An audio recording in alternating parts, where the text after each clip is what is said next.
Tapi ilmu adalah sesuatu yang menerangi hidup, membuat hidup kita bercahaya. Ilmu yang semacam ini adalah bukti anugerahnya Allah ke dalam hati kita. Bukti kita nyambung, kita berhubungan dengan Allah. Jadi makanya setiap kali mendapat ilmu dengan kesadaran bahwa ilmu ini adalah cahaya untuk meningkatkan kualitas hidup kita, untuk menerangi jalan kita menuju Allah, harusnya kita segera bersyukur. Ya, mungkin kita selama ini dapatnya baru informasi-informasi, belum ilmu. Kalau itu memang masih levelnya riwayat. Nah, yang sejati ilmu itu dia bentuknya cahaya. Ya mudahnya dia manfaat untuk hidup kita, dia maslahat untuk masyarakat kita. Cahaya itu kan mencahayai, dalamnya juga mencahayai sekitarnya. Jadi baru bisa dikatakan ilmu kalau dia cahaya yang diletakkan Allah dalam hati kita.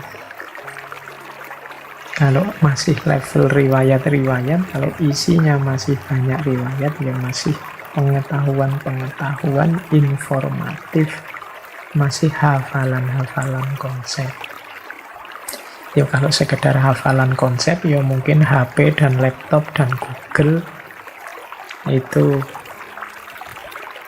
yang paling puncak hari ini. Google itu apa yang tidak tahu. Tapi ternyata bukan itu. Ilmu itu bukan sekedar informasi, tapi dia nur, dia cahaya. Kalau dia cahaya, maka dia menerangi. Di situ ada manfaat, di situ pasti ada maslahat. Bahkan kalau tidak hati-hati, yang informasi-informasi tadi, yang konsep-konsep tadi, bisa saja wujudnya bukan cahaya, tapi malah merusak hidup kita, menggelapkan hidup kita. Yang keempat, orang yang soleh dan mulia yang tidak tahu apa yang ia sampaikan. Tadi kan di depan ada nasihat, perhatikan dari siapa engkau mengambil agamamu. Dari siapa engkau mengambil ilmu tentang agama. Nah, di bagian ini Imam Malik memperjelas lagi dari siapa sih yang tidak boleh itu. Katanya Imam Malik, hindari 4 orang ini. Jangan belajar dari 4 orang ini. Yang pertama orang bodoh. Yang nyata kebodohannya ya. Kalau sudah jelas orang ini bodoh, mungkin kalau diterjemah dalam bahasa Indonesia bodoh itu rasanya agak kasar ya. Ya pokoknya orang yang tidak ngerti, orang yang bukan ahlinya. Ya kalau memang bukan ahlinya jangan diikuti. Itu analoginya orang bodoh itu ya orang yang tidak ngerti, orang yang bukan ahlinya. Ya tidak usah diikuti orang yang bukan ahlinya. Kalau tentang fikih ya ikut ahli fikih. Kalau tentang filsafat diikuti ahli filsafat. Kalau tentang akhlak belajar dari orang yang para ulama yang ngerti akhlak. Jadi jangan ngarang. Pokoknya orang yang kalian idolakan, kalian tinggikan, kalian kagumi, terus belajar apa saja dari beliau, ya enggak. Ya dipelajari sesuai dengan keahlian beliau. Jadi jangan belajar dari orang yang enggak ngerti, yang nyata ketidakngertiannya. Itu yang pertama. Ini kadang-kadang kita itu jadi enggak kritis kalau egonya main. Misalnya karena kelompokku, karena grupku, karena dosenku, karena temanku, karena idolaku. Ini membuat kita tidak kritis. Tapi tetap kalau kita ingin belajar sesuatu ya harusnya dari ahlinya. Itu yang pertama. Yang kedua, jangan belajar atau mengambil ilmu dari sohibul hawa, orang yang disetir, dikendalikan oleh hawa nafsunya. Cirinya apa orang yang dikendalikan oleh hawa nafsunya? Orientasi hidup dan target-target hidupnya hal-hal yang sifatnya duniawi, sementara artifisial. Artifisial itu tidak penting, tidak hakiki. Jadi sohibul hawa itu ya targetnya tidak akan jauh-jauh. Misalnya dari harta, tahta, kehormatan duniawi, dan yang sejenis itu.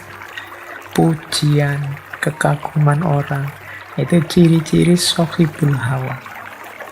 Ingin memamerkan ilmunya, ingin memamerkan ketinggian wawasannya, ingin dipuji orang tentang kepandaiannya, dan yang sejenis itu juga cirinya sohibul hawa. Kalau ada orang jenis ini, hati-hati, kalau bisa tidak usah mengambil ilmu dari orang jenis ini, karena orang-orang semacam ini biasanya yang disampaikan adalah yang sesuai dengan kepentingan dan ambisinya.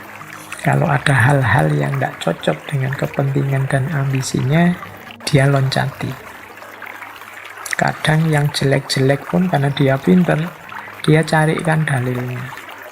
Dalil yang cocok dengan nafsu dan ambisi yang sudah dia target. Makanya hati-hati, kalau sama orang bodoh tadi kan lebih mudah identifikasinya. Kalau sohibul hawa ini melihatnya tidak pada ilmunya, tapi pada karakternya.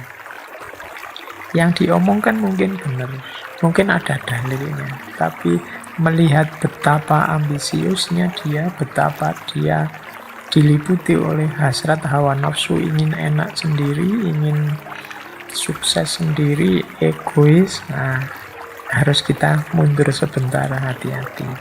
Jangan-jangan kebenaran yang dia sampaikan itu sudah dipotong-potong, direduksi sesuai keinginan dan ambisinya. Yang ini kadang-kadang harus hati-hati. Kalau dalam dunia filsafat ada istilah kaum sofis. Kaum sofis ini karena dia pinter, kalau ngomong ya mengagumkan banyak orang, logis, rasional, masuk akal. Orang biasa tidak bisa berpikir seperti itu. Cuma kaum sofis ini dikenal oportunis. Jadi dia tergantung siapa yang bayar, tergantung siapa yang ngontrak, kebenaran bisa diatur. Jadi kebenaran bisa diatur itu argumen bisa dipilih-pilih. Kan saya sering bilang akal itu pinter menjustifikasi, tergantung hati mengarahkan kemana. Hati itu kalau diarahkan ke kebaikan, ya akal bisa menunjukkan dalil argumen untuk mendukung kebaikan. Tapi kalau hati cenderung pada yang jelek, ya akal akan mampu menyusun argumen untuk mendukung kejelekan. Ini teorinya Imam Ghazali. Jadi sohibul hawa, ayo hati-hati kita hindari. Yang ketiga, para pendusta. Nah, berarti sebelum kita mengikuti orang lain, ini harus kita cek track recordnya ini. Ini ternyata para pendusta, jangan diikuti. Ya kalau para pendusta kan khawatirnya dia berdusta, bohong. Maksudnya ayat sebenarnya ini dipelintir jadi itu. Ini para pendusta. Maksudnya hadis ini A, tapi untuk kepentingannya maksudnya dibelokkan jadi B. Para pendusta. Bahkan seandainya dustanya tidak seperti yang saya contohkan tadi, tidak tentang ayat, tidak tentang hadis. Kalau di situ kan ada kalimat walaupun tidak pernah berdusta atas nama Rasulullah. Dustanya mungkin urusan-urusan sepele, urusan-urusan kecil. Tapi orang yang mudah berdusta ini bahaya untuk diikuti. ndak sibuk bilang sibuk. Nah ini terus bohong. Sudah makan, bilangnya belum makan, atau sebaliknya. Ini kan sebenarnya jujur ndak apa-apa, tapi kadang-kadang kita milih bohong. Kemudian ndak masuk, bilang masuk. Jenis-jenis ini kan bohong sederhana sekali tiap hari mungkin kita lakukan secara tidak sengaja. Tapi kalau dibiasakan dia menjadi karakter, membuat diri kita tidak terpercaya. Kata-kata yang keluar dari mulut kita jadinya tidak sikoh. Tidak sikoh itu tidak kuat, tidak bisa dipercaya. Meskipun kita bohongnya hanya kecil-kecil, tapi kalau kecil-kecil banyak akan membentuk karakter sebagai pembohong. Kan ada hadisnya itu, iyyakum wal kadhiba, hindarilah bohong. Karena kalau kita yataharron kadhiba, kalau kita membiasakan kebohongan, maka kita akan menjadi orang yang kadzaban, seorang pembohong. Bohongnya sudah jadi karakter. Orang yang bohongnya sudah jadi karakter itu ya, kalau dia berbohong tidak ada rasanya, sudah biasa saja. Karena sudah tiap hari dia begitu. Jadi yang ketiga, jangan mengambil ilmu dari para pembohong. Yang keempat, nah ini juga kita harus hati-hati. Kalau ini sebenarnya baik, tapi ternyata ya orang soleh, orang mulia menyampaikan kebaikan, tapi dia sendiri tidak tahu dengan yang dia sampaikan. Dia sendiri tidak paham dengan apa yang dia sampaikan. Mungkin dia ini hanya mengulang-ulang saja, mungkin dia ini hanya taklid, mengikuti saja. Ini juga katanya Imam Malik harus hati-hati kita ikuti. Kalau dalam bahasa filsafat, orang ini sebenarnya baik, cuma tidak kritis. Cuma dia tidak ingin paham dasarnya, argumennya dari yang dia sampaikan. Pokoknya baik disampaikan, dia tidak mendalami. Nah, ini juga harus hati-hati, karena setiap pernyataan, setiap dalil yang disampaikan, setiap pendapat yang disampaikan itu kan harus ngerti benar dasarnya. Tidak sekedar mindah kata dari tokoh A kita sampaikan ulang. Jadi ini kita juga harus hati-hati kalau ada orang hanya peniru, hanya follower, pengikut. Jadi 4 orang yang harus kita hati-hati dalam mengambil ilmu dari mereka. Kalau bisa ya dihindari. Yang pertama orang bodoh, yang kedua pengikut hawa nafsu dan kepentingan, yang ketiga orang yang suka berdusta, dan yang keempat orang yang tidak tahu dia itu sebenarnya ngomong apa, dia sendiri tidak paham. Nah, ini 4 orang yang kita harus hati-hati dalam mengambil ilmu. Karena tadi ya, ini katanya Imam Malik di atas tadi loh, ini urusan agama, maka hati-hati dari siapa engkau mengambil agamamu. Terus kita lanjutkan. Sekarang ada juga nasihat beliau tentang zuhud. Ada 2 kalimat dari Imam Malik yang berhubungan dengan zuhud. Yang pertama kata Imam Malik, apabila seseorang itu zuhud, Allah akan memberi nikmat kepadanya. Yang kedua, zuhud itu bukan ketiadaan harta, namun mengosongkan hati darinya. Ini 2 kalimat untuk jadi bahan kita muhasabah. Jadi orang zuhud itu orang yang hatinya tidak terikat, tidak tergoda oleh dunia. Katanya Imam Malik, Justru sebaliknya, orang yang tidak terikat dan tidak tergoda ini akan mendapatkan nikmat dari Allah. Mungkin kalau pakai bahasa lain, kalau engkau tidak mengejar dunia, dunia yang mengejarmu. Ya tentunya atas seizin Allah. Jadi dengan cara zuhud, kita bisa semakin dekat dengan Allah, hati kita tidak sibuk dengan dunia, dan ternyata dunia yang mengejar kita, Allah yang mencukupkan dan memberi nikmat dalam hidup kita. Nah, ini mental semacam ini adalah mentalitas zuhud. Ya mungkin agak beda dengan kita, kalau kita ini kan masih banyak takut-takutnya dalam hal duniawi. Takut kalau besok tidak dapat pekerjaan, misalnya teman-teman mahasiswa. Takut apa cukup gajiku sekian, misalnya yang sudah punya pekerjaan. Takut kira-kira nanti saya bisa dapat jodoh apa enggak ya, misalnya yang jomblo. Ketakutan-ketakutan semacam ini menunjukkan kita belum masuk dalam kualifikasi orang yang zuhud. Orang yang zuhud itu tidak ada takutnya kalau urusan duniawi. Jadi kalau urusan dunia, mau apapun yang terjadi, seorang yang zuhud itu akan ridho.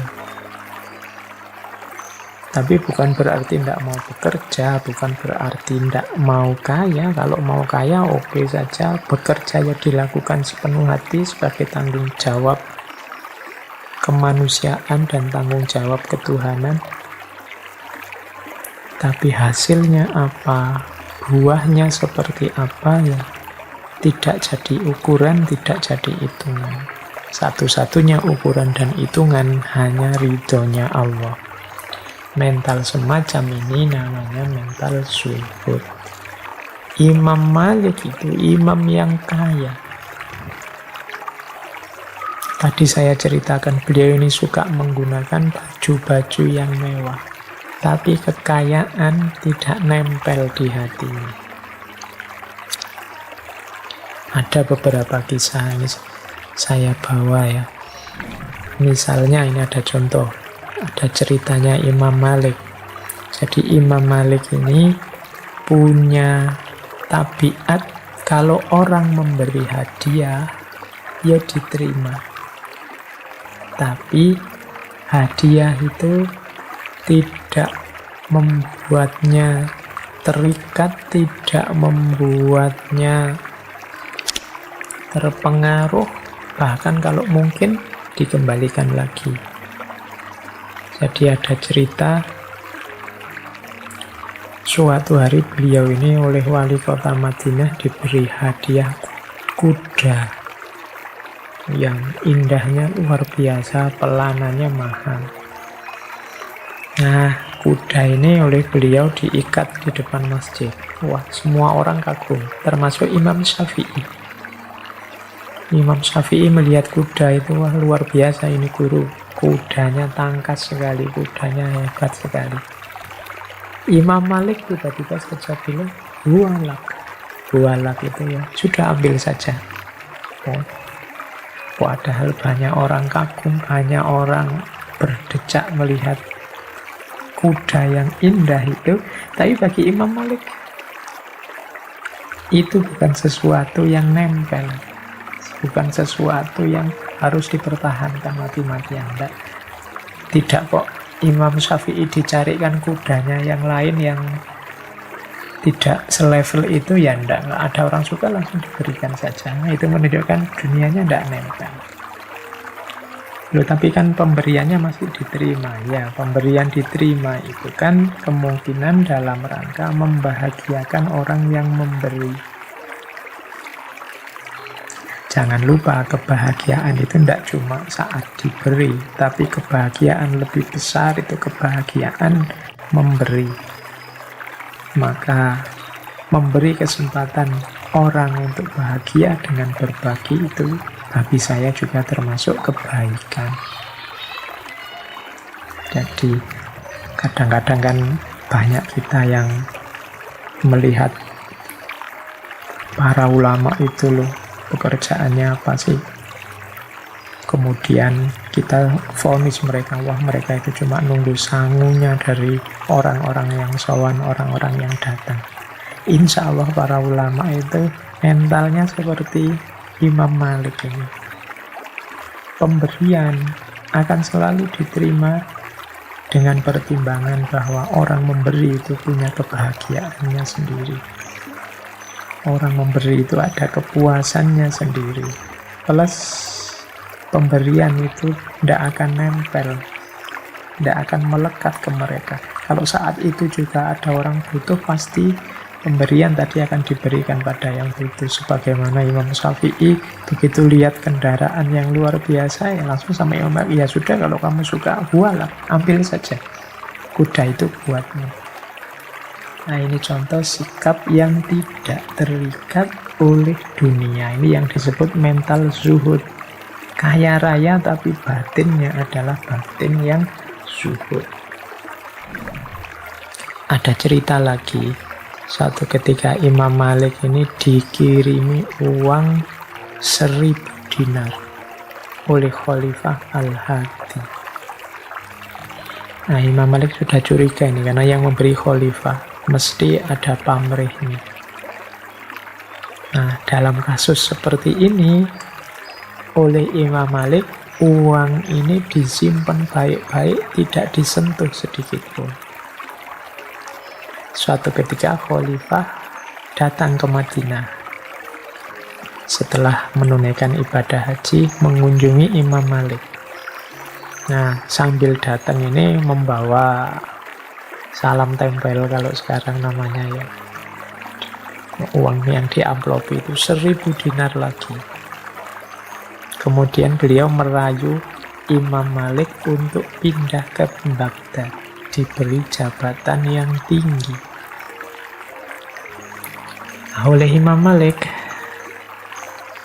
kebetulan Khalifah Al-Hadi datang, tawaran untuk pindah ke Baghdad ditolak, uang salam tempelnya ditolak, plus dulu uang 1000 dinar yang dikirim yang sama sekali belum disentuh, dikembalikan lagi.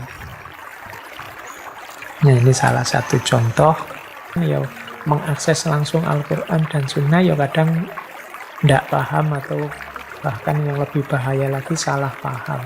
Maka jalan terbaik kan mengikuti para ulama, mengikuti tokoh-tokoh yang memang ahlinya.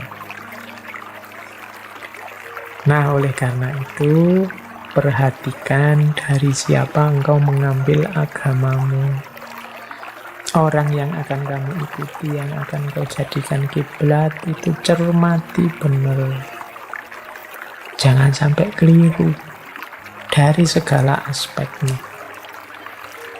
Karena kalau keliru, berarti yang rusak adalah agama kita. Karena kita mengambil agama secara keliru dari orang yang keliru. Nah ini kalimatnya populer sekali, perhatikanlah dari siapa kalian mengambil agama kalian. Dari siapa engkau mengambil agamamu. Jadi ini rumus untuk kita hati-hati. Ya coba mulai sekarang, ini teman-teman semua kan punya idola-idola, punya rujukan-rujukan dalam beragama. Coba ditelusuri selama ini yang diikuti siapa. Sudah cocok apa belum? Alhamdulillah kalau sudah cocok. Tapi kalau masih ada keraguan-keraguan, ya ditelaah lagi, diteliti lagi. Jangan sampai kita mengambil agama secara salah dari orang yang salah. Oke, itu yang pertama tentang ilmu. Nah, yang kedua, kata Imam Malik sehubungan dengan ilmu lagi, ini ada pernyataan yang populer sekali. Bukanlah dikatakan ilmu suatu pengetahuan yang diperoleh dengan banyak riwayat. Ilmu adalah cahaya yang diletakkan Allah dalam hati. Jadi mengumpulkan riwayat, belajar dari tokoh-tokoh, mencari referensi-referensi, ini upaya kita.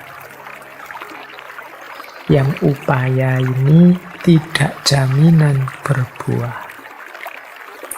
Upaya ilmiah kita tidak jaminan melahirkan ilmu. Kalau dia memang hasilnya adalah ilmu, itu adalah cahaya yang diberikan Allah di dalam hati kita. Ini kalau diuraikan panjang. Kalau saya bilang ilmu di sini tidak sekedar informasinya. Kalau sekedar informasi ilmiah, informasi pengetahuan bahwa kita harus sabar, bahwa kita harus tawaduk, bahwa kita harus menghargai orang lain, ini sebenarnya masih informasi. Ilmu yang sejati itu cahaya yang diletakkan oleh Allah dalam hati. Berarti apa? Ilmu yang sejati itu menerangi hidup kita, menerangi hati kita. Berarti tidak sekedar informasi, tidak sekedar hafalan konsep, hafalan teori. Tapi ilmu adalah sesuatu yang menerangi hidup, membuat hidup kita bercahaya. Ilmu yang semacam ini adalah bukti anugerahnya Allah ke dalam hati kita. Bukti kita nyambung, kita berhubungan dengan Allah. Jadi makanya setiap kali mendapat ilmu dengan kesadaran bahwa ilmu ini adalah cahaya untuk meningkatkan kualitas hidup kita, untuk menerangi jalan kita menuju Allah, harusnya kita segera bersyukur. Ya, mungkin kita selama ini dapatnya baru informasi-informasi, belum ilmu. Kalau itu memang masih levelnya riwayat. Nah, yang sejati ilmu itu dia bentuknya cahaya. Ya mudahnya dia manfaat untuk hidup kita, dia maslahat untuk masyarakat kita. Cahaya itu kan mencahayai, dalamnya juga mencahayai sekitarnya. Jadi baru bisa dikatakan ilmu kalau dia cahaya yang diletakkan Allah dalam hati kita. Kalau masih level riwayat-riwayat, kalau isinya masih banyak riwayat, ya masih pengetahuan-pengetahuan informatif, masih hafalan-hafalan konsep. Ya kalau sekedar hafalan konsep, ya mungkin HP dan laptop dan Google itu yang paling puncak hari ini. Google itu apa yang tidak tahu. Tapi ternyata bukan itu. Ilmu itu bukan sekedar informasi, tapi dia nur, dia cahaya. Kalau dia cahaya, maka dia menerangi. Di situ ada manfaat, di situ pasti ada maslahat. Bahkan kalau tidak hati-hati, yang informasi-informasi tadi, yang konsep-konsep tadi, bisa saja wujudnya bukan cahaya, tapi malah merusak hidup kita, menggelapkan hidup kita. Maka marilah kita mengejar pengetahuan yang wujudnya nur ini, cahaya Allah yang diletakkan dalam hati kita. Informasi bisa dicari dari Google, sekarang ngeklik tentang apa saja ketemu. Tapi hasil buah dari kita cari di Google ini, apakah nambah gelap hidup kita atau nambah terang hidup kita, itu nanti kuncinya ada pada ridhonya Allah. Inilah yang ingin dipesankan, ingin dinasihatkan oleh Imam Malik. Bukanlah dikatakan ilmu suatu pengetahuan yang diperoleh dengan banyak riwayat. Ilmu adalah suatu cahaya yang diletakkan Allah dalam hati. Oke. Quote selanjutnya yang ketiga, ini juga populer sekali kalimat ini. Pelajarilah adab sebelum mempelajari ilmu. Jadi adab itu buahnya akhlak. Akhlak kalau dia terpuji, buahnya juga adab yang terpuji. Saya sering mengilustrasikan akhlak itu ya, kalau di Imam Ghazali kan sifatnya karakter, apa yang tertanam dalam diri. Jadi dia adalah wajah batin kita, itu akhlak. Jadi akhlak itu kan dari kata dasar kholak. Kholak itu ciptaan. Kita ini punya dua unsur, kholak dan khuluk. Kholak itu lahiriahnya, khuluk itu batinnya. Jadi wadah batin kita, wajah batin kita itu akhlak. Nah, kenapa sih kok harus adab sebelum ilmu? Ini kalau pakai bahasa yang berbeda, siapkan dulu wadahnya sebelum diisi. Jadi kalau wadahnya beracun, diisi barang jernih pun, yang jernih akan jadi beracun. Jadi membereskan adab, membereskan akhlak itu seperti membereskan wadahnya dulu sebelum diisi. Kalau wadahnya baik, isinya baik, ya isi ini bisa kita manfaatkan untuk yang baik-baik. Tapi kalau wadahnya rusak, wadahnya kotor, meskipun diisi dengan yang baik, ya yang baik yang diisikan tadi akan ikut kotor. Kalau embernya berdebu, banyak kotorannya, air jernih yang kita masukkan akan ikut jadi kotor, akan ikut jadi tercemar. Nah, dengan logika ini, maka sebelum memasukkan ilmu ke dalam diri kita, siapkanlah wadahnya, yaitu jiwa kita, batin kita. Wajah batin kita itu kan khuluk, akhlak tadi. Jadi bereskan akhlak dulu sebelum mempelajari ilmu. Karena begitu ilmu yang positif, yang baik masuk, dia akan dikelola sesuai dengan apa yang ada dalam diri kita. Inilah mengapa kadang-kadang ada orang yang, dia juga baca kitab kuningnya luar biasa, dia guru-gurunya luar biasa. Mungkin pernah belajar agama sekian puluh tahun.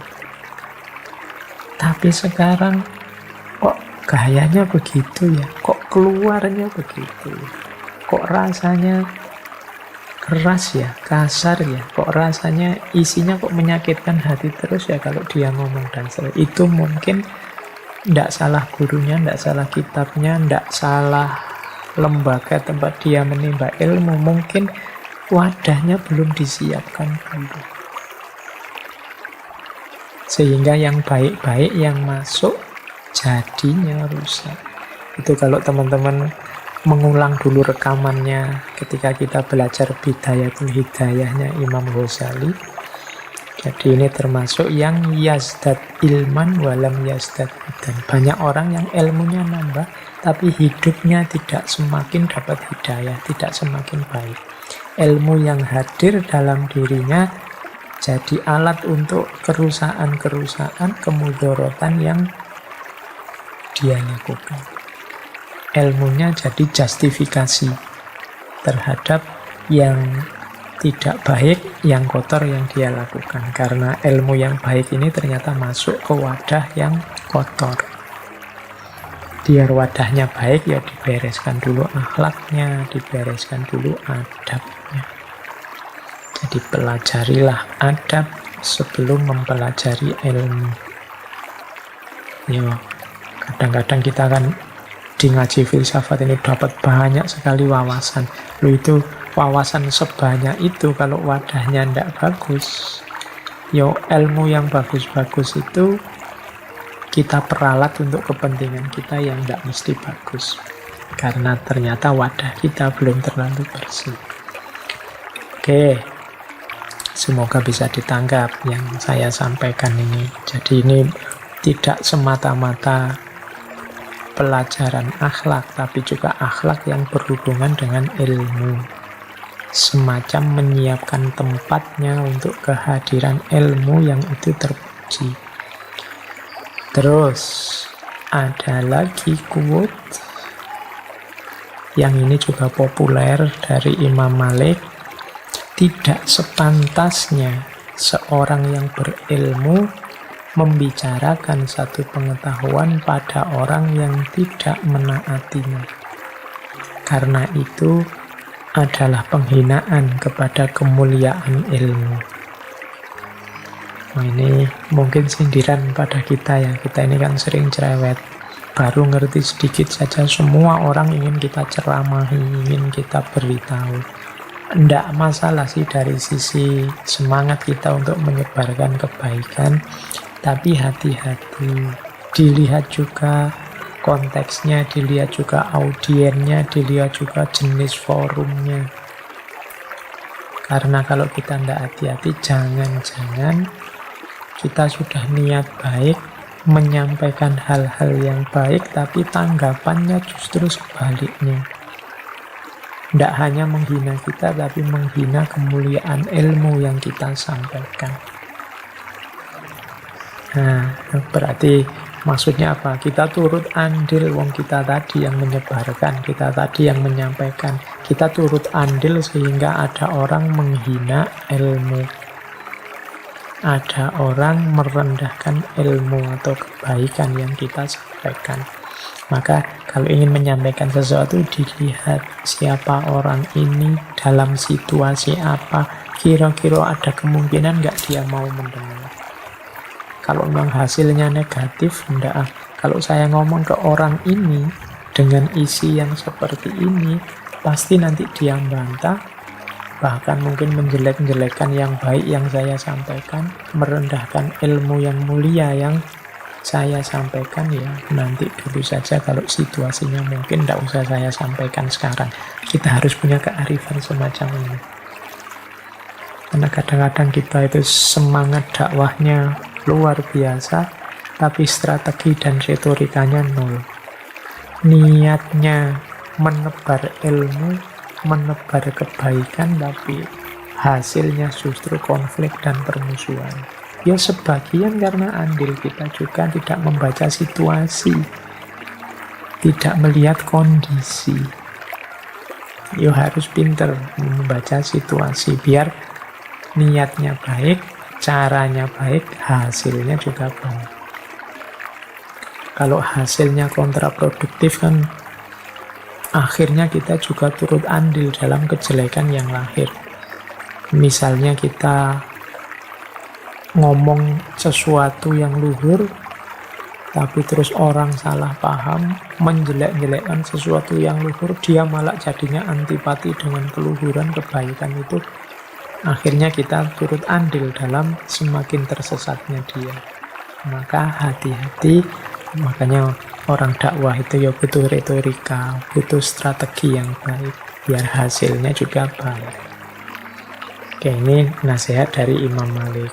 Tidak sepantasnya seorang yang berilmu membicarakan satu pengetahuan pada orang yang tidak menaatinya, orang yang tidak menghargainya. Karena itu adalah penghinaan kepada kemuliaan ilmu itu. Baik, ini nasihat-nasihat tentang ilmu ya. Saya dahulukan yang tentang ilmu ini karena bisnis kita yang paling utama di ngaji filsafat ini kan tentang ilmu. Ada cerita, nah ini selanjutnya tentang ilmu dan akhlak tadi. Ketika Imam Malik yang masih kecil pamitan kepada ibunya untuk berangkat mencari ilmu. Ini cerita dari Imam Malik sendiri. Aku berpamitan kepada ibuku untuk pergi mencari ilmu. Ibuku terus berkata, "Kemarilah nak, kenakan pakaian yang pantas bagi seorang penuntut ilmu." Jadi anaknya yang mau berangkat ini dipanggil lagi, coba sini, kamu pakai pakaian yang pantas. Kemudian ibu mengenakanku pakaian yang baik, juga memakaikan peci di kepalaku dan memasangkan sorban. Lalu berkata, nah sekarang pergilah pada gurumu Robi'ah untuk menuntut ilmu. Tapi ingat nak, belajarlah dulu akhlak darinya sebelum engkau menyerap ilmunya. Ini ada beberapa pelajaran dari cerita ini. Yang pertama adalah sikap memuliakan ilmu, memuliakan aktivitas mencari ilmu, memuliakan para guru yang menuntun ilmu, dan memuliakan apapun yang berhubungan dengan ilmu. Imam Malik mau berangkat belajar, oleh ibunya diberi pakaian yang bagus, yang pantas, dipakaiin peci, serban, sehingga kelihatan luar biasa, baru disuruh berangkat. Ini bagi saya penghargaan terhadap ilmu. Jadi, karena ilmu ini mulia, ayo kita muliakan. Nah ini jangan-jangan sindiran buat kita ini ya. Kita itu sering tidak memuliakan ilmu. Ya termasuk yang kita muliakan ilmu itu ya buku. Kemudian apalagi guru-guru. Kemudian forum-forum kajian kita hargai. Jadi gunakan pakaian yang baik. Gunakan kostum yang mendukung. Kostum yang mendukung itu bagi saya penting. Jadi kayak kayak prajurit tentara itu kalau mau bertempur, bajunya kan seperti itu. Sebenarnya pakai baju biasa saja ya bisa, tapi begitu kostumnya mendukung kan rasanya beda, semangatnya beda, jiwanya berubah kalau pakainya ganti. Maka mencari ilmu sebenarnya juga begitu. Ayo dibiasakan kalau memang mungkin ya teman-teman. Misalnya mau membaca, mau ikut kajian, pokoknya hal-hal yang berhubungan dengan ilmu, kita hormati diri kita hormati ilmunya. Pakai baju yang pantas. Kemudian mungkin duduk juga posenya yang bagus. Itu diantara penghargaan pada ilmu.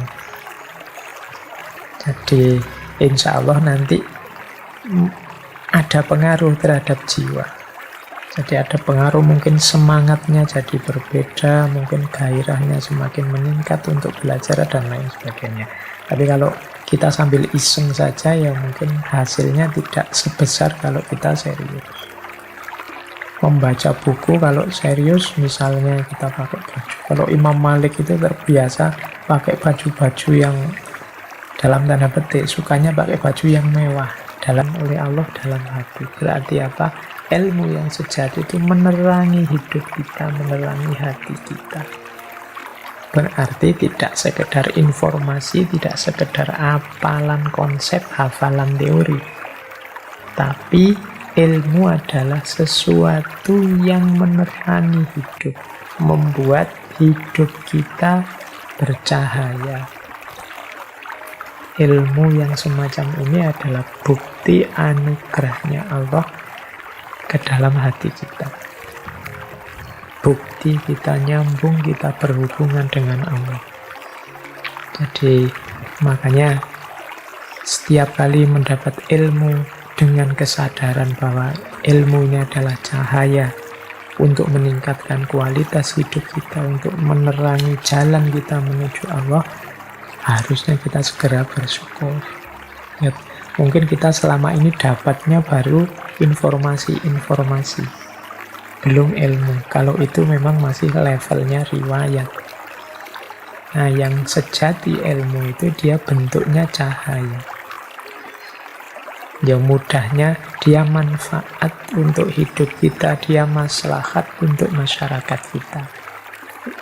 Cahaya itu kan mencahayai, dalamnya juga mencahayai sekitarnya. Jadi baru bisa dikatakan ilmu kalau dia cahaya yang diletakkan Allah dalam hati kita. Kalau masih level riwayat-riwayat, kalau isinya masih banyak riwayat, ya masih pengetahuan-pengetahuan informatif, masih hafalan-hafalan konsep. Ya kalau sekedar hafalan konsep, ya mungkin HP dan laptop dan Google itu yang paling puncak hari ini. Google itu apa yang tidak tahu. Tapi ternyata bukan itu. Ilmu itu bukan sekedar informasi, tapi dia nur, dia cahaya. Kalau dia cahaya, maka dia menerangi. Di situ ada manfaat, di situ pasti ada maslahat. Bahkan kalau tidak hati-hati, yang informasi-informasi tadi, yang konsep-konsep tadi, bisa saja wujudnya bukan cahaya, tapi malah merusak hidup kita, menggelapkan hidup kita. Maka marilah kita mengejar pengetahuan yang wujudnya nur ini, cahaya Allah yang diletakkan dalam hati kita. Informasi bisa dicari dari Google, sekarang ngeklik tentang apa saja ketemu. Tapi hasil buah dari kita cari di Google ini, apakah nambah gelap hidup kita atau nambah terang hidup kita, itu nanti kuncinya ada pada ridhonya Allah. Inilah yang ingin dipesankan, ingin dinasihatkan oleh Imam Malik. Bukanlah dikatakan ilmu suatu pengetahuan yang diperoleh dengan banyak riwayat. Ilmu adalah suatu cahaya yang diletakkan Allah dalam hati. Oke. Quote selanjutnya yang ketiga, ini juga populer sekali kalimat ini. Pelajarilah adab sebelum mempelajari ilmu. Jadi adab itu buahnya akhlak. Akhlak kalau dia terpuji, buahnya juga adab yang terpuji. Saya sering mengilustrasikan akhlak itu ya, kalau di Imam Ghazali kan sifatnya karakter, apa yang tertanam dalam diri. Jadi dia adalah wajah batin kita, itu akhlak. Jadi akhlak itu kan dari kata dasar kholak. Kholak itu ciptaan. Kita ini punya dua unsur, kholak dan khuluk. Kholak itu lahiriahnya, khuluk itu batinnya. Jadi wadah batin kita, wajah batin kita itu akhlak. Nah, kenapa sih kok harus adab sebelum ilmu? Ini kalau pakai bahasa yang berbeda, siapkan dulu wadahnya sebelum diisi. Jadi kalau wadahnya beracun, diisi barang jernih pun, yang jernih akan jadi beracun. Jadi membereskan adab, membereskan akhlak itu seperti membereskan wadahnya dulu sebelum diisi. Kalau wadahnya baik, isinya baik, ya isi ini bisa kita manfaatkan untuk yang baik-baik. Tapi kalau wadahnya rusak, wadahnya kotor, meskipun diisi dengan yang baik, ya yang baik yang diisikan tadi akan ikut kotor. Kalau embernya berdebu, banyak kotorannya, air jernih yang kita masukkan akan ikut jadi kotor, akan ikut jadi tercemar. Nah, dengan logika ini, maka sebelum memasukkan ilmu ke dalam diri kita, siapkanlah wadahnya, yaitu jiwa kita, batin kita. Wajah batin kita itu kan khuluk, akhlak tadi. Jadi bereskan akhlak dulu sebelum mempelajari ilmu. Karena begitu ilmu yang positif, yang baik masuk, dia akan dikelola sesuai dengan apa yang ada dalam diri kita. Inilah mengapa kadang-kadang ada orang yang, loh, dia juga baca kitab kuningnya luar biasa loh, dia guru-gurunya luar biasa loh. Mungkin pernah belajar agama sekian puluh tahun. Tapi sekarang kok gayanya begitu ya? Kok keluarnya begitu ya? Kok rasanya keras ya, kasar ya, kok rasanya isinya kok menyakitkan hati terus ya kalau dia ngomong dan itu mungkin tidak salah gurunya, tidak salah kitabnya, tidak salah lembaga tempat dia menimba ilmu, mungkin wadahnya belum disiapkan dulu. Sehingga yang baik-baik yang masuk jadinya rusak. Itu kalau teman-teman mengulang dulu rekamannya ketika kita belajar Bidayatul Hidayahnya Imam Ghazali. Jadi ini termasuk yang yazdad ilman walam yazdad hudan. Banyak orang yang ilmunya nambah, tapi hidupnya tidak semakin dapat hidayah, tidak semakin baik. Ilmu yang hadir dalam dirinya jadi alat untuk kerusakan, kemudorotan yang dia lakukan. Ilmunya jadi justifikasi terhadap yang tidak baik, yang kotor yang dia lakukan. Karena ilmu yang baik ini ternyata masuk ke wadah yang kotor. Biar wadahnya baik, ya dibereskan dulu akhlaknya, dibereskan dulu adabnya. Jadi pelajarilah adab sebelum mempelajari ilmu. Yo, kadang-kadang kita kan di ngaji filsafat ini dapat banyak sekali wawasan. Lu itu wawasan sebanyak itu kalau wadahnya tidak bagus. Yo, ilmu yang bagus-bagus itu kita peralat untuk kepentingan kita yang tidak mesti bagus. Karena ternyata wadah kita belum terlalu bersih. Oke, semoga bisa ditangkap yang saya sampaikan ini. Jadi ini tidak semata-mata pelajaran akhlak, tapi juga akhlak yang berhubungan dengan ilmu. Semacam menyiapkan tempatnya untuk kehadiran ilmu yang itu terpuji. Terus, ada lagi quote yang ini juga populer dari Imam Malik. Tidak sepantasnya seorang yang berilmu membicarakan satu pengetahuan pada orang yang tidak menaatinya. Karena itu adalah penghinaan kepada kemuliaan ilmu. Nah, ini mungkin sindiran pada kita ya. Kita ini kan sering cerewet. Baru ngerti sedikit saja semua orang ingin kita ceramahi, ingin kita beritahu. Tidak masalah sih dari sisi semangat kita untuk menyebarkan kebaikan. Tapi hati-hati, dilihat juga konteksnya, dilihat juga audiennya, dilihat juga jenis forumnya. Karena kalau kita tidak hati-hati, jangan-jangan kita sudah niat baik, menyampaikan hal-hal yang baik, tapi tanggapannya justru sebaliknya. Tidak hanya menghina kita, tapi menghina kemuliaan ilmu yang kita sampaikan.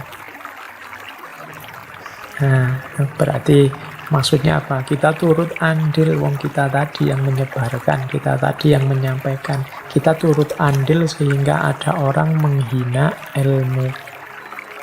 Ada orang merendahkan ilmu atau kebaikan yang kita sampaikan.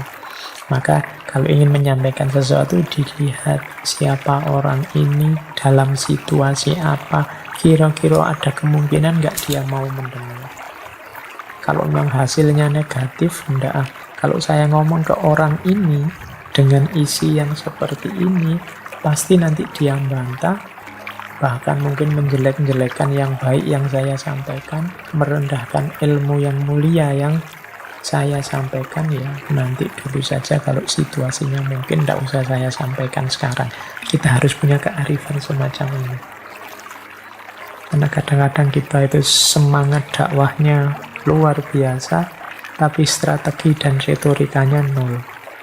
Niatnya menebar ilmu, menebar kebaikan, tapi hasilnya justru konflik dan permusuhan.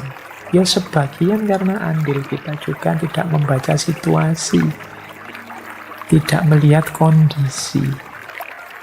Ya harus pinter membaca situasi biar niatnya baik, caranya baik, hasilnya juga baik. Kalau hasilnya kontraproduktif kan akhirnya kita juga turut andil dalam kejelekan yang lahir. Misalnya kita ngomong sesuatu yang luhur, tapi terus orang salah paham, menjelek-jelekkan sesuatu yang luhur, dia malah jadinya antipati dengan keluhuran kebaikan itu. Akhirnya kita turut andil dalam semakin tersesatnya dia. Maka hati-hati, makanya orang dakwah itu ya butuh retorika, butuh strategi yang baik, biar hasilnya juga baik. Oke, ini nasihat dari Imam Malik. Tidak sepantasnya seorang yang berilmu membicarakan suatu pengetahuan pada orang yang tidak menaatinya, orang yang tidak menghargainya. Karena itu adalah penghinaan kepada kemuliaan ilmu itu.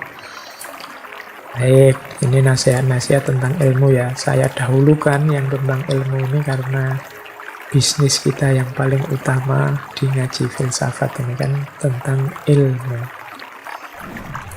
Ada cerita, nah ini selanjutnya tentang ilmu dan akhlak tadi. Ketika Imam Malik yang masih kecil pamitan kepada ibunya untuk berangkat mencari ilmu. Ini cerita dari Imam Malik sendiri. Aku berpamitan kepada ibuku untuk pergi mencari ilmu. Ibuku terus berkata, kemarilah nak, kenakan pakaian yang pantas bagi seorang penuntut ilmu. Jadi anaknya yang mau berangkat ini dipanggil lagi, coba sini, kamu pakai pakaian yang pantas. Kemudian ibu mengenakanku pakaian yang baik, juga memakaikan peci di kepalaku dan memasangkan sorban. Lalu berkata, nah sekarang pergilah pada gurumu Robi'ah untuk menuntut ilmu. Tapi ingat nak, belajarlah dulu akhlak darinya sebelum engkau menyerap ilmunya. Ini ada beberapa pelajaran dari cerita ini. Yang pertama adalah sikap memuliakan ilmu, memuliakan aktivitas mencari ilmu, memuliakan para guru yang menuntun ilmu, dan memuliakan apapun yang berhubungan dengan ilmu. Imam Malik mau berangkat belajar, oleh ibunya diberi pakaian yang bagus, yang pantas, dipakaiin peci, serban, sehingga kelihatan luar biasa, baru disuruh berangkat. Ini bagi saya penghargaan terhadap ilmu. Jadi, karena ilmu ini mulia, ayo kita muliakan. Nah ini, jangan-jangan sindiran buat kita ini ya. Kita itu sering tidak memuliakan ilmu. Ya termasuk yang kita muliakan ilmu itu ya buku, kemudian apalagi guru-guru, kemudian forum-forum kajian, kita hargai. Jadi gunakan pakaian yang baik, gunakan kostum yang mendukung. Kostum yang mendukung itu bagi saya penting. Jadi kayak kayak prajurit tentara itu kalau mau bertempur, bajunya kan seperti itu. Sebenarnya pakai baju biasa saja ya bisa, tapi begitu kostumnya mendukung kan rasanya beda, semangatnya beda, jiwanya berubah kalau pakainya ganti. Maka mencari ilmu sebenarnya juga begitu. Ayo dibiasakan kalau memang mungkin ya teman-teman. Misalnya mau membaca, mau ikut kajian, pokoknya hal-hal yang berhubungan dengan ilmu, kita hormati diri kita hormati ilmunya. Pakai baju yang pantas, Kemudian mungkin duduk juga posenya yang bagus. Itu di antara penghargaan pada ilmu. Jadi insya Allah nanti ada pengaruh terhadap jiwa. Jadi ada pengaruh, mungkin semangatnya jadi berbeda, mungkin gairahnya semakin meningkat untuk belajar dan lain sebagainya. Tapi kalau kita sambil iseng saja ya mungkin hasilnya tidak sebesar kalau kita serius. Membaca buku kalau serius misalnya kita pakai baju. Kalau Imam Malik itu terbiasa pakai baju-baju yang dalam tanda petik sukanya pakai baju yang mewah dalam rangka menghormati ilmu. Jadi suka memakai wangi-wangian, mirip dengan Imam Abu Hanifah yang kita ceritakan minggu lalu. Nah ini ada efeknya, ada asarnya. Jiwa kita seakan-akan dilatih, ini penting loh, ini serius loh, maka jangan iseng. Itu kan berbeda kalau kita sikapnya iseng. Mungkin sambil membaca, sambil tak pakai baju, sambil kelesetan, sambil garuk-garuk, sambil itu kan rasanya berbeda dengan kalau kita baca dengan serius. Nah ini pelajaran dari kisahnya Imam Malik ini. Ibunya ngerti, maka diberi baju yang bagus, diberi kostum yang bagus, baru diizinkan keluar rumah. Baru terus silahkan sekarang berangkat menuntut ilmu, tapi dipesankan lagi dahulukan akhlak. Belajar dulu akhlaknya sebelum engkau menyerap ilmunya. Sama seperti yang saya sampaikan tadi ya, dahulukan akhlaknya sebelum ilmunya. Siapkan dulu wadahnya, baru dituangi ilmu yang berharga, ilmu yang mulia. Oke. Baik, kita lanjutkan. Nah, ini nasihat dari Imam Malik. Tentang ilmu juga, katanya Imam Malik, ilmu tidak boleh diambil dari 4 orang. Yang pertama, orang bodoh yang nyata kebodohannya. Yang kedua, sohibul hawa, pengikut hawa nafsu, yang mengajak agar mengikuti hawa nafsunya. Yang ketiga, orang yang suka berdusta dalam berbicara, meskipun dia tidak pernah berdusta atas nama Rasulullah Shallallahu Alaihi Wasallam. Yang keempat, orang yang soleh dan mulia yang tidak tahu apa yang ia sampaikan. Tadi kan di depan ada nasihat, perhatikan dari siapa engkau mengambil agamamu. Dari siapa engkau mengambil ilmu tentang agama. Nah, di bagian ini Imam Malik memperjelas lagi dari siapa sih yang tidak boleh itu. Katanya Imam Malik, hindari 4 orang ini. Jangan belajar dari 4 orang ini. Yang pertama, orang bodoh yang nyata kebodohannya ya. Kalau sudah jelas orang ini bodoh, membuat hidup kita bercahaya. Ilmu yang semacam ini adalah bukti anugerahnya Allah ke dalam hati kita. Bukti kita nyambung, kita berhubungan dengan Allah. Jadi makanya setiap kali mendapat ilmu dengan kesadaran bahwa ilmunya adalah cahaya untuk meningkatkan kualitas hidup kita, untuk menerangi jalan kita menuju Allah, harusnya kita segera bersyukur. Ya, mungkin kita selama ini dapatnya baru informasi-informasi, belum ilmu. Kalau itu memang masih levelnya riwayat. Nah, yang sejati ilmu itu dia bentuknya cahaya. Ya mudahnya dia manfaat untuk hidup kita, dia maslahat untuk masyarakat kita. Cahaya itu kan mencahayai dalamnya juga mencahayai sekitarnya. Jadi baru bisa dikatakan ilmu kalau dia cahaya yang diletakkan Allah dalam hati kita.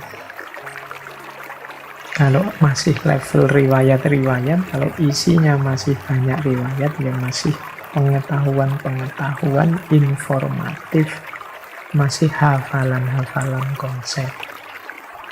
Ya kalau sekedar hafalan konsep, ya mungkin HP dan laptop dan Google itu yang paling puncak hari ini. Google itu apa yang nggak tahu. Tapi ternyata bukan itu. Ilmu itu bukan sekedar informasi, tapi dia nur, dia cahaya. Kalau dia cahaya, maka dia menerangi. Di situ ada manfaat, di situ pasti ada maslahat. Bahkan kalau tidak hati-hati, yang informasi-informasi tadi, yang konsep-konsep tadi, bisa saja wujudnya bukan cahaya, tapi malah merusak hidup kita, menggelapkan hidup kita. Maka marilah kita mengejar pengetahuan yang wujudnya nur ini, cahaya Allah yang diletakkan dalam hati kita. Informasi bisa dicari dari Google, sekarang ngeklik tentang apa saja ketemu. Tapi hasil buah dari kita cari di Google ini, apakah nambah gelap hidup kita atau nambah terang hidup kita, itu nanti kuncinya ada pada ridhonya Allah. Inilah yang ingin dipesankan, ingin dinasihatkan oleh Imam Malik. Bukanlah dikatakan ilmu suatu pengetahuan yang diperoleh dengan banyak riwayat. Ilmu adalah suatu cahaya yang diletakkan Allah dalam hati. Oke. Quote selanjutnya yang ketiga, ini juga populer sekali kalimat ini. Pelajarilah adab sebelum mempelajari ilmu. Jadi adab itu buahnya akhlak. Akhlak kalau dia terpuji, buahnya juga adab yang terpuji. Saya sering mengilustrasikan akhlak itu ya, kalau di Imam Ghazali kan sifatnya karakter, apa yang tertanam dalam diri. Jadi dia adalah wajah batin kita, itu akhlak. Jadi akhlak itu kan dari kata dasar kholak. Kholak itu ciptaan. Nah, kita ini punya dua unsur, kholak dan khuluk. Kholak itu lahiriahnya, khuluk itu batinnya. Jadi wadah batin kita, wajah batin kita itu akhlak. Nah, kenapa sih kok harus adab sebelum ilmu? Ini kalau pakai bahasa yang berbeda, siapkan dulu wadahnya sebelum diisi. Jadi kalau wadahnya beracun, diisi barang jernih pun, yang jernih akan jadi beracun. Jadi membereskan adab, membereskan akhlak itu seperti membereskan wadahnya dulu sebelum diisi. Kalau wadahnya baik, isinya baik, ya isi ini bisa kita manfaatkan untuk yang baik-baik. Tapi kalau wadahnya rusak, wadahnya kotor, meskipun diisi dengan yang baik, ya yang baik yang diisikan tadi akan ikut kotor. Kalau embernya berdebu, banyak kotorannya, air jernih yang kita masukkan akan ikut jadi kotor, akan ikut jadi tercemar. Nah, dengan logika ini, maka sebelum memasukkan ilmu ke dalam diri kita, siapkanlah wadahnya, yaitu jiwa kita, batin kita. Wajah batin kita itu kan khuluk, akhlak tadi. Jadi bereskan akhlak dulu sebelum mempelajari ilmu. Karena begitu ilmu yang positif, yang baik masuk, dia akan dikelola sesuai dengan apa yang ada dalam diri kita. Inilah mengapa kadang-kadang ada orang yang, dia juga baca kitab kuningnya luar biasa loh, dia guru-gurunya luar biasa loh. Mungkin pernah belajar agama sekian puluh tahun. Tapi sekarang kok gayanya begitu ya? Kok keluarnya begitu ya? Kok rasanya keras ya? Kasar ya? Kok rasanya isinya kok menyakitkan hati terus ya kalau dia ngomong dan sebagainya. Itu mungkin tidak salah gurunya, tidak salah kitabnya, tidak salah lembaga tempat dia menimba ilmu. Mungkin wadahnya belum disiapkan dulu. Sehingga yang baik-baik yang masuk jadinya rusak. Itu kalau teman-teman mengulang dulu rekamannya ketika kita belajar Bidayatul Hidayahnya Imam Ghazali. Jadi ini termasuk yang yazdad ilman walam yazdad hudan. Banyak orang yang ilmunya nambah, tapi hidupnya tidak semakin dapat hidayah, tidak semakin baik. Ilmu yang hadir dalam dirinya jadi alat untuk kerusakan-kerusakan, kemudorotan yang dia lakukan. Ilmunya jadi justifikasi terhadap yang tidak baik, yang kotor yang dia lakukan. Karena ilmu yang baik ini ternyata masuk ke wadah yang kotor. Biar wadahnya baik, ya dibereskan dulu akhlaknya, dibereskan dulu adabnya. Jadi pelajarilah adab sebelum mempelajari ilmu. Kadang-kadang kita kan di ngaji filsafat ini dapat banyak sekali wawasan. Itu wawasan sebanyak itu kalau wadahnya tidak bagus, ilmu yang bagus-bagus itu kita peralat untuk kepentingan kita yang tidak mesti bagus. Karena ternyata wadah kita belum terlalu bersih. Oke, semoga bisa ditangkap yang saya sampaikan ini. Jadi ini tidak semata-mata pelajaran akhlak, tapi juga akhlak yang berhubungan dengan ilmu. Semacam menyiapkan tempatnya untuk kehadiran ilmu yang itu terpuji. Terus ada lagi quote yang ini juga populer dari Imam Malik. Tidak sepantasnya seorang yang berilmu membicarakan satu pengetahuan pada orang yang tidak menaatinya. Karena itu adalah penghinaan kepada kemuliaan ilmu. Ini mungkin sindiran pada kita ya. Kita ini kan sering cerewet. Baru ngerti sedikit saja semua orang ingin kita ceramahi, ingin kita beritahu.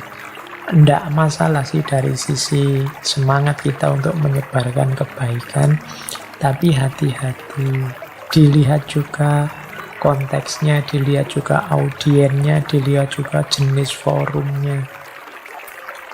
Karena kalau kita tidak hati-hati, jangan-jangan kita sudah niat baik, menyampaikan hal-hal yang baik, tapi tanggapannya justru sebaliknya. Tidak hanya menghina kita, tapi menghina kemuliaan ilmu yang kita sampaikan.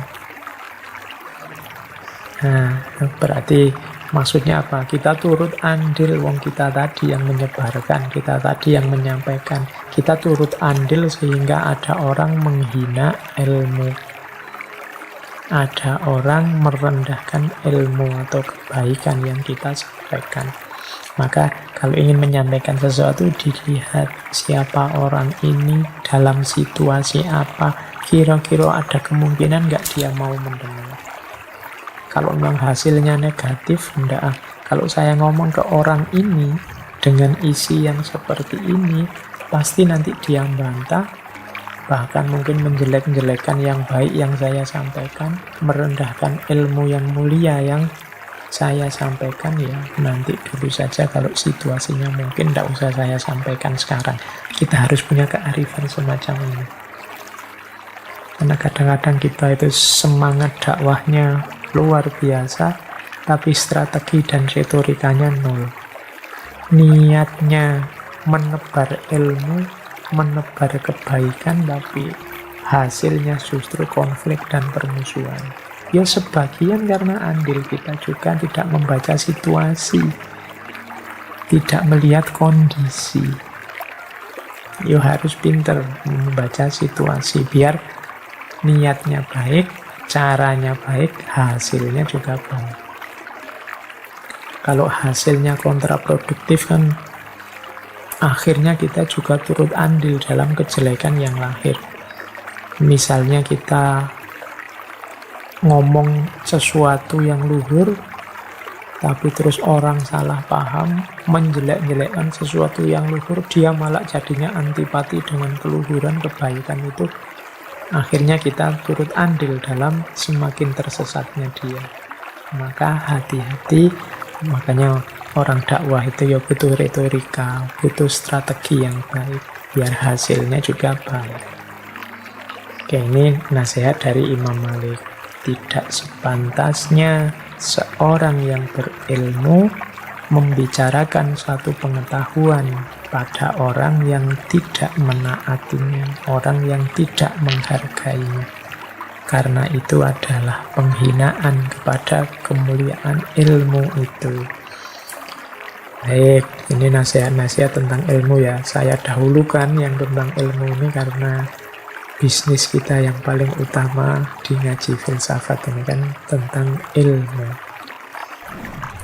Ada cerita, nah ini selanjutnya tentang ilmu dan akhlak tadi. Ketika Imam Malik yang masih kecil pamitan kepada ibunya untuk berangkat mencari ilmu. Ini cerita dari Imam Malik sendiri. Aku berpamitan kepada ibuku untuk pergi mencari ilmu. Ibuku terus berkata, kemarilah nak, kenakan pakaian yang pantas bagi seorang penuntut ilmu. Jadi anaknya yang mau berangkat ini dipanggil lagi, coba sini, kamu pakai pakaian yang pantas. Kemudian ibu mengenakanku pakaian yang baik, juga memakaikan peci di kepalaku dan memasangkan sorban. Lalu berkata, nah sekarang pergilah pada gurumu Robi'ah untuk menuntut ilmu. Tapi ingat nak, belajarlah dulu akhlak darinya sebelum engkau menyerap ilmunya. Ini ada beberapa pelajaran dari cerita ini. Yang pertama adalah sikap memuliakan ilmu, memuliakan aktivitas mencari ilmu, memuliakan para guru yang menuntun ilmu, dan memuliakan apapun yang berhubungan dengan ilmu. Imam Malik mau berangkat belajar, oleh ibunya diberi pakaian yang bagus, yang pantas, dipakaiin peci, serban, sehingga kelihatan luar biasa, baru disuruh berangkat. Ini bagi saya penghargaan terhadap ilmu. Jadi, karena ilmu ini mulia, ayo kita muliakan. Nah ini, jangan-jangan sindiran buat kita ini ya. Kita itu sering tidak memuliakan ilmu. Ya termasuk yang kita muliakan ilmu itu ya buku, kemudian apalagi guru-guru, kemudian forum-forum kajian kita hargai. Jadi gunakan pakaian yang baik, gunakan kostum yang mendukung. Kostum yang mendukung itu bagi saya penting. Jadi kayak kayak prajurit tentara itu kalau mau bertempur, bajunya kan seperti itu. Sebenarnya pakai baju biasa saja ya bisa, tapi begitu kostumnya mendukung kan rasanya beda, semangatnya beda, jiwanya berubah kalau pakainya ganti. Maka mencari ilmu sebenarnya juga begitu. Ayo dibiasakan kalau memang mungkin ya teman-teman.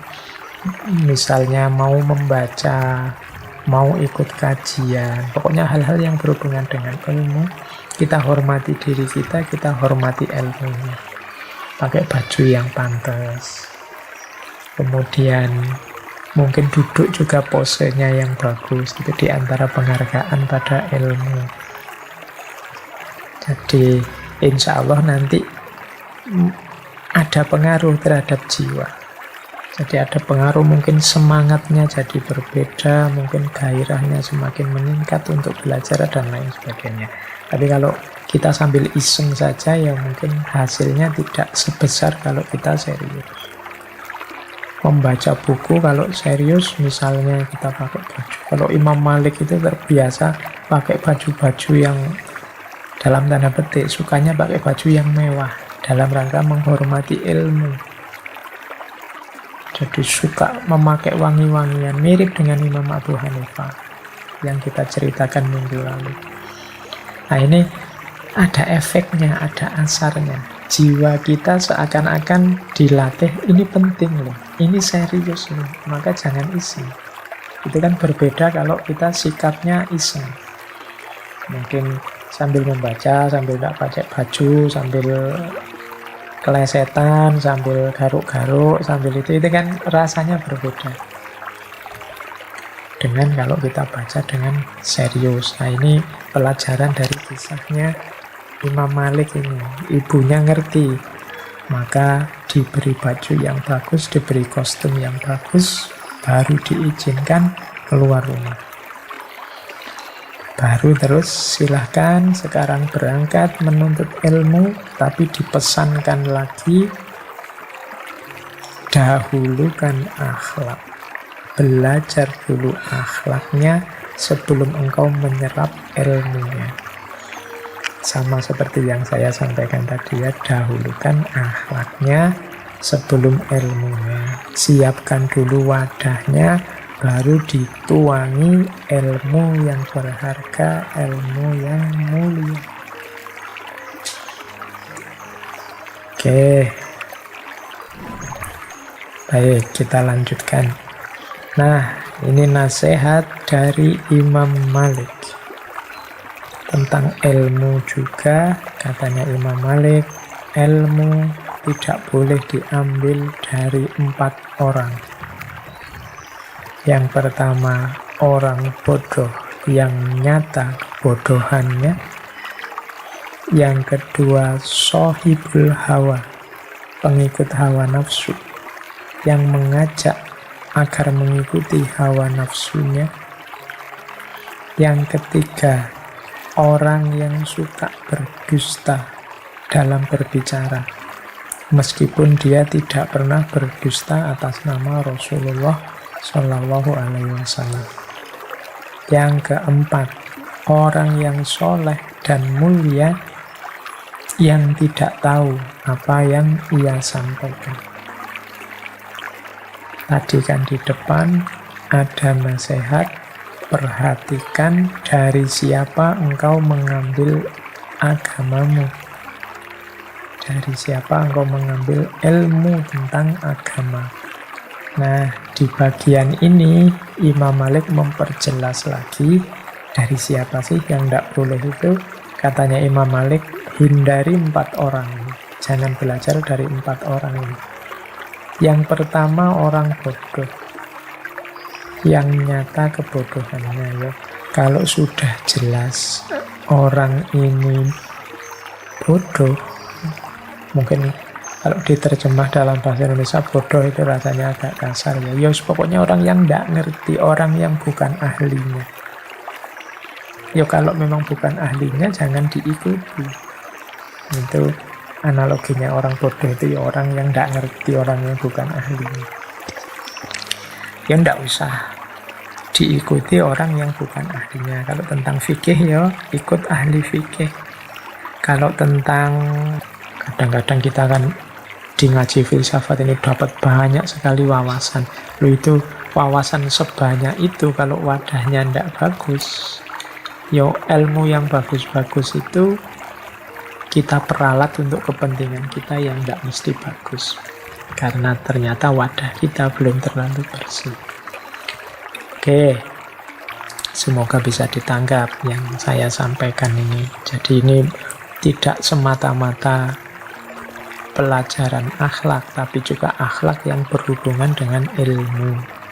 Semacam menyiapkan tempatnya untuk kehadiran ilmu yang itu terpuji. Terus ada lagi quote yang ini juga populer dari Imam Malik. Tidak sepantasnya seorang yang berilmu membicarakan satu pengetahuan pada orang yang tidak menaatinya. Karena itu adalah penghinaan kepada kemuliaan ilmu. Nah, ini mungkin sindiran pada kita ya. Kita ini kan sering cerewet. Baru ngerti sedikit saja semua orang ingin kita ceramahi, ingin kita beritahu.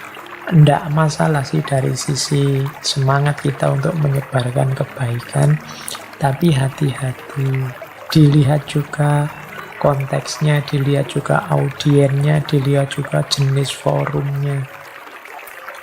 Karena kalau kita tidak hati-hati, jangan-jangan kita sudah niat baik, menyampaikan hal-hal yang baik, tapi tanggapannya justru sebaliknya. Tidak hanya menghina kita, tapi menghina kemuliaan ilmu yang kita sampaikan. Nah, berarti maksudnya apa? Kita turut andil, wong kita tadi yang menyebarkan, kita tadi yang menyampaikan. Kita turut andil sehingga ada orang menghina ilmu. Ada orang merendahkan ilmu atau kebaikan yang kita sampaikan.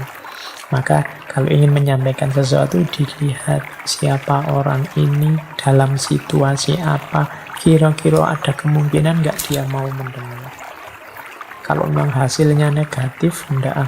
Kalau saya ngomong ke orang ini dengan isi yang seperti ini, pasti nanti dia bantah, bahkan mungkin menjelek-jelekan yang baik yang saya sampaikan, merendahkan ilmu yang mulia yang saya sampaikan. Ya nanti dulu saja, kalau situasinya mungkin tidak usah saya sampaikan sekarang. Kita harus punya kearifan semacam ini. Karena kadang-kadang kita itu semangat dakwahnya luar biasa, tapi strategi dan retorikanya nol. Niatnya menebar ilmu, menebar kebaikan, tapi hasilnya justru konflik dan permusuhan. Ya sebagian karena andil kita juga tidak membaca situasi, tidak melihat kondisi. Ya harus pinter membaca situasi biar niatnya baik, caranya baik, hasilnya juga baik. Kalau hasilnya kontraproduktif kan akhirnya kita juga turut andil dalam kejelekan yang lahir. Misalnya kita ngomong sesuatu yang luhur, tapi terus orang salah paham, menjelek-jelekkan sesuatu yang luhur, dia malah jadinya antipati dengan keluhuran kebaikan itu. Akhirnya kita turut andil dalam semakin tersesatnya dia. Maka hati-hati, makanya orang dakwah itu ya butuh retorika, butuh strategi yang baik, biar hasilnya juga baik. Oke, ini nasihat dari Imam Malik. Tidak sepantasnya seorang yang berilmu membicarakan suatu pengetahuan pada orang yang tidak menaatinya, orang yang tidak menghargainya. Karena itu adalah penghinaan kepada kemuliaan ilmu itu.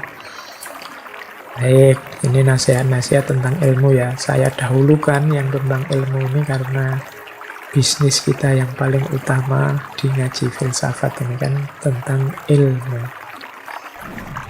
Ada cerita, nah ini selanjutnya tentang ilmu dan akhlak tadi. Ketika Imam Malik yang masih kecil pamitan kepada ibunya untuk berangkat mencari ilmu. Ini cerita dari Imam Malik sendiri. Aku berpamitan kepada ibuku untuk pergi mencari ilmu. Ibuku terus berkata, kemarilah nak, kenakan pakaian yang pantas bagi seorang penuntut ilmu. Jadi anaknya yang mau berangkat ini dipanggil lagi, coba sini, kamu pakai pakaian yang pantas. Kemudian ibu mengenakanku pakaian yang baik, juga memakaikan peci di kepalaku dan memasangkan sorban. Lalu berkata, nah sekarang pergilah pada gurumu Robi'ah untuk menuntut ilmu. Tapi ingat nak, belajarlah dulu akhlak darinya sebelum engkau menyerap ilmunya. Ini ada beberapa pelajaran dari cerita ini. Yang pertama adalah sikap memuliakan ilmu, memuliakan aktivitas mencari ilmu, memuliakan para guru yang menuntun ilmu, dan memuliakan apapun yang berhubungan dengan ilmu.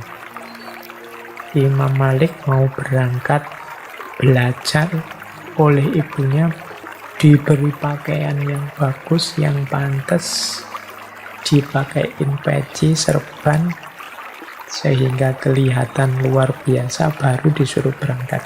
Ini bagi saya penghargaan terhadap ilmu. Jadi karena ilmu ini mulia, ayo kita muliakan. Nah ini jangan-jangan sindiran buat kita ini ya.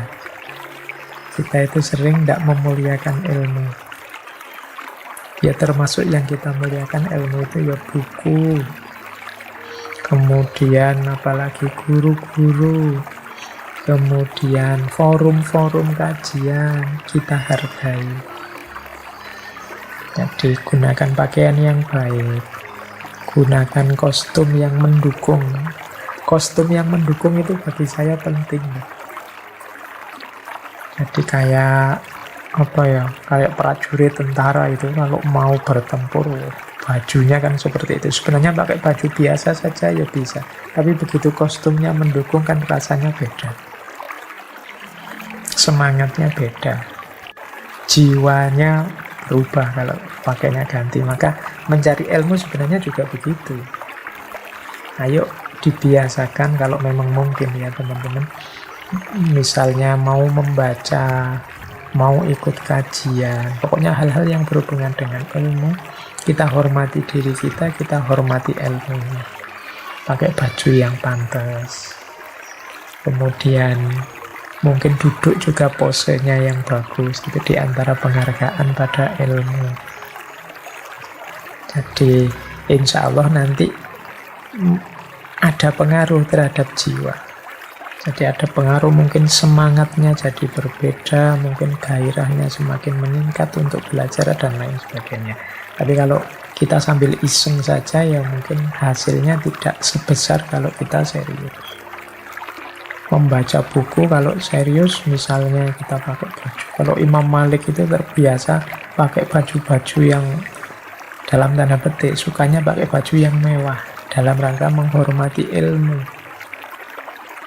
Jadi suka memakai wangi-wangian, mirip dengan Imam Abu Hanifah yang kita ceritakan minggu lalu. Nah ini ada efeknya, ada asarnya. Jiwa kita seakan-akan dilatih, ini penting loh, ini serius loh, maka jangan iseng. Itu kan berbeda kalau kita sikapnya iseng. Mungkin sambil membaca, sambil tidak pakai baju, sambil kelesetan, sambil garuk-garuk, sambil itu kan rasanya berbeda dengan kalau kita baca dengan serius. Nah ini pelajaran dari kisahnya Imam Malik ini. Ibunya ngerti, maka diberi baju yang bagus, diberi kostum yang bagus, baru diizinkan keluar rumah. Baru terus silahkan sekarang berangkat menuntut ilmu, tapi dipesankan lagi dahulukan akhlak. Belajar dulu akhlaknya sebelum engkau menyerap ilmunya. Sama seperti yang saya sampaikan tadi ya, dahulukan akhlaknya sebelum ilmunya. Siapkan dulu wadahnya, baru dituangi ilmu yang berharga, ilmu yang mulia. Oke. Baik, kita lanjutkan. Nah, ini nasihat dari Imam Malik tentang ilmu juga. Katanya Imam Malik, ilmu tidak boleh diambil dari 4 orang. Yang pertama, orang bodoh yang nyata kebodohannya.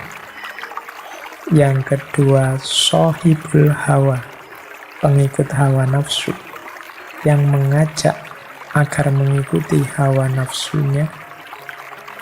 Yang ketiga, orang yang suka berdusta dalam berbicara, meskipun dia tidak pernah berdusta atas nama Rasulullah Shallallahu Alaihi Wasallam. Yang keempat, orang yang soleh dan mulia yang tidak tahu apa yang ia sampaikan.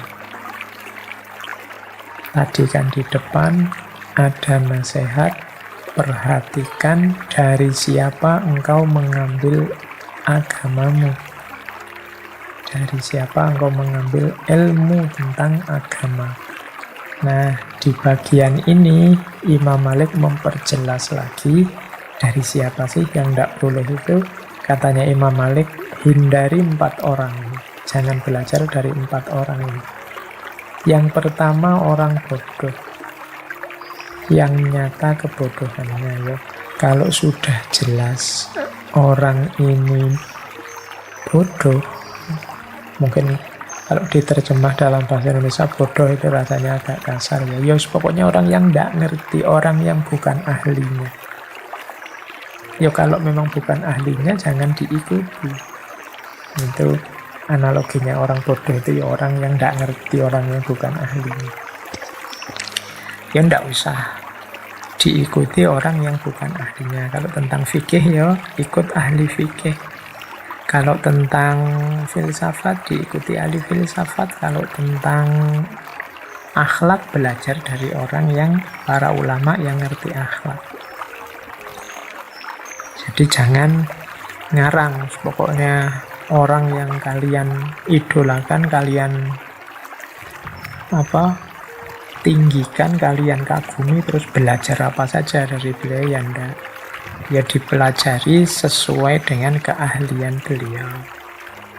Jadi jangan belajar dari orang yang enggak ngerti, yang nyata ketidakngertiannya. Itu yang pertama. Ini kadang-kadang kita itu jadi enggak kritis kalau egonya main. Misalnya karena kelompokku, karena grupku, karena dosenku, karena temanku, karena idolaku. Ini membuat kita tidak kritis. Tapi tetap kalau kita ingin belajar sesuatu ya harusnya dari ahlinya. Itu yang pertama. Yang kedua, jangan belajar atau mengambil ilmu dari sohibul hawa. Orang yang disetir, dikendalikan oleh hawa nafsunya. Cirinya apa orang yang dikendalikan oleh hawa nafsunya? Orientasi hidup dan target-target hidupnya hal-hal yang sifatnya duniawi, sementara artifisial. Artifisial itu tidak penting, tidak hakiki. Jadi sohibul hawa itu ya targetnya tidak akan jauh-jauh. Misalnya dari harta, tahta, kehormatan duniawi, dan yang sejenis itu. Pujian, kekaguman orang, itu ciri-ciri sohibul hawa. Ingin memamerkan ilmunya, ingin memamerkan ketinggian wawasannya, ingin dipuji orang tentang kepandaiannya, dan yang sejenis itu juga cirinya sohibul hawa. Kalau ada orang jenis ini, hati-hati, kalau bisa tidak usah mengambil ilmu dari orang jenis ini. Karena orang-orang semacam ini biasanya yang disampaikan adalah yang sesuai dengan kepentingan dan ambisinya. Kalau ada hal-hal yang tidak cocok dengan kepentingan dan ambisinya, dia loncati. Kadang yang jelek-jelek pun karena dia pinter, dia carikan dalilnya. Dalil yang cocok dengan nafsu dan ambisi yang sudah dia target. Makanya hati-hati kalau sama orang bodoh tadi kan lebih mudah identifikasinya. Kalau sohibul hawa ini melihatnya tidak pada ilmunya tapi pada karakternya. Yang diomongkan mungkin benar, mungkin ada dalilnya, tapi melihat betapa ambisiusnya dia, betapa dia diliputi oleh hasrat hawa nafsu, ingin enak sendiri, ingin sukses sendiri, egois. Nah, harus kita mundur sebentar, hati-hati. Jangan-jangan kebenaran yang dia sampaikan itu sudah dipotong-potong, direduksi sesuai keinginan dan ambisinya. Yang ini kadang-kadang harus hati-hati. Kalau dalam dunia filsafat ada istilah kaum sofis. Kaum sofis ini karena dia pinter, kalau ngomong ya mengagumkan banyak orang, logis, rasional, masuk akal. Orang biasa tidak bisa berpikir seperti itu. Cuma kaum sofis ini dikenal oportunis. Jadi dia tergantung siapa yang bayar, tergantung siapa yang ngontrak, kebenaran bisa diatur. Jadi kebenaran bisa diatur itu argumen bisa dipilih-pilih. Kan saya sering bilang akal itu pinter menjustifikasi, tergantung hati mengarahkan kemana. Hati itu kalau diarahkan ke kebaikan, ya akal bisa menunjukkan dalil argumen untuk mendukung kebaikan. Tapi kalau hati cenderung pada yang jelek, ya akal akan mampu menyusun argumen untuk mendukung kejelekan. Ini teorinya Imam Ghazali. Jadi sohibul hawa, ayo hati-hati kita hindari. Yang ketiga, para pendusta. Nah, berarti sebelum kita mengikuti orang lain, ini harus kita cek track recordnya ini. Ini ternyata para pendusta, jangan diikuti. Ya kalau para pendusta kan khawatirnya dia berdusta, bohong. Maksudnya ayat sebenarnya ini dipelintir jadi itu. Ini para pendusta. Maksudnya hadis ini A, tapi untuk kepentingannya maksudnya dibelokkan jadi B.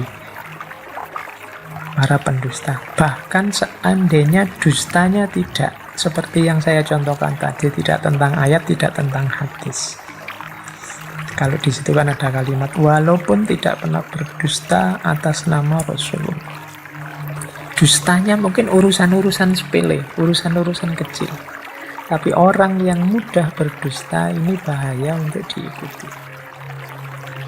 Tidak sibuk bilang sibuk. Nah ini terus bohong. Sudah makan, bilangnya belum makan atau sebaliknya. Ini kan sebenarnya jujur tidak apa-apa, tapi kadang-kadang kita milih bohong. Kemudian tidak masuk, bilang masuk. Jenis-jenis ini kan bohong sederhana sekali. Tiap hari mungkin kita lakukan secara tidak sengaja. Tapi kalau dibiasakan dia menjadi karakter.